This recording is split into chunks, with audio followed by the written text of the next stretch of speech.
So here's a little treasure chest that my great-grandfather's brother, Sigmund Spier, made.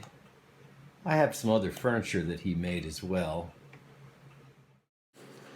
Here is the side of the box and some other images of the bottom and the hinges and the construction of it.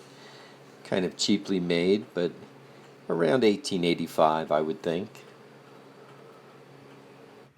It's a little interesting bit of construction. I like the little hinges, and inside you'll see, if I can get this open, is this little tray. I also have some homemade matches that he made as well. Here you see the little tray has different divisions in it for his little weights and a little scalloped area to be able to lift them out. Made out of little soft wood, little hand-carved pieces. And then there's the little inside of the box. Now inside this, he kept all of his weights and measures. This little container here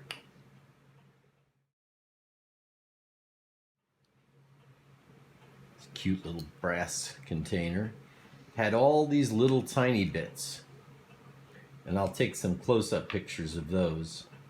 And then here's an example of a weight that looks like he made wrapping some brass around some lead, and he has here 480 grams, 1 ounce.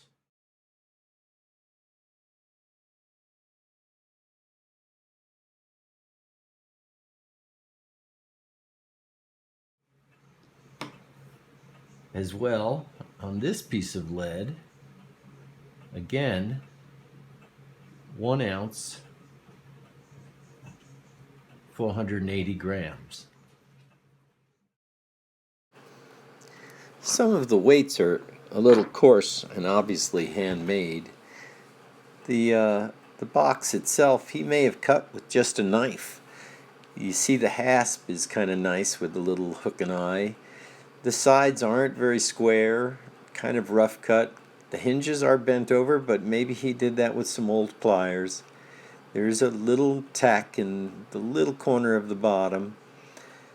But overall, the nice thing about it is the age and the patina and the fact that it was my great-grandfather's brother that made it. He also painted and made some furniture that you'll see at the end of this video. And he was quite talented, all self-taught, I imagine, although he did go to school for interior design at some point. Here is the collection of tidbits of weights and measures that he had in the box. To give you a little background, Sigmund was born on November 19th, probably in 1864, but we're not totally sure. He lived with his family up until the point that he was 15 on 3rd Avenue in New York City. In 1882, he attended the Free Night School of Cooper Union, and on May 1st in 1883, he received a certificate for completing a course in decorative designing. It's actually signed by Peter Cooper himself, who died just 4 weeks after his graduation. According to papers, Sigmund was already a printer at age of 15, but he had other professions as well, like cutting material for men's shirts, and he was an amateur painter. He made some furniture that we still have in the family, 2 pieces that I know of. As well, in the beginning, you'll see the metal box that I start off the video with was actually what he kept his paints in. Later, my father did the same thing. I found these 2 weights really interesting. They're dated 1904. A C.R. Stotling company out of Chicago made them. But the interesting thing is, and how they're different than the others, is that they actually are hanging weights. But here you see the whole conglomeration of all these little tidbits, all marked with different weights and grams, and really quite nice. I did polish up these 2 little brass pieces before I put them back into the chest. hope you enjoyed that. I think it's a really great little chest. Here's a chest he made, a 3-drawer chest with flush-mounted brass pulls.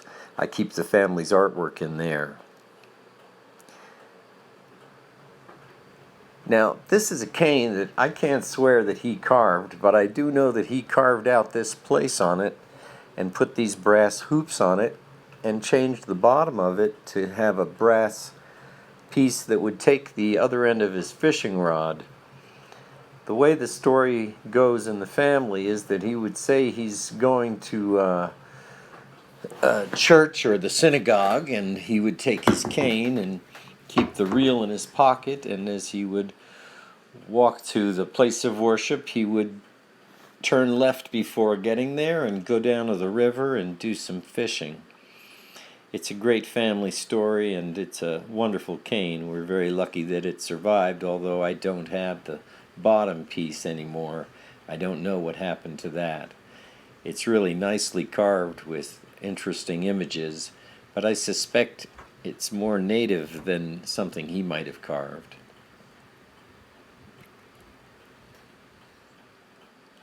Here's an oil painting that he did. You'll see most of his work is in watercolors, but we do have this one from, I believe, 1893. Here are some pastel paintings that he did. All different scenes. A lot of times people would use well-known pieces of art and they would copy them to practice. He did as well.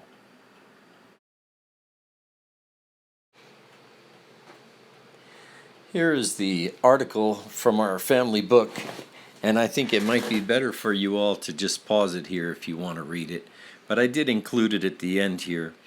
I hope you've enjoyed the video, and I hope you feel like I did him some justice. I think he's somebody really worth remembering.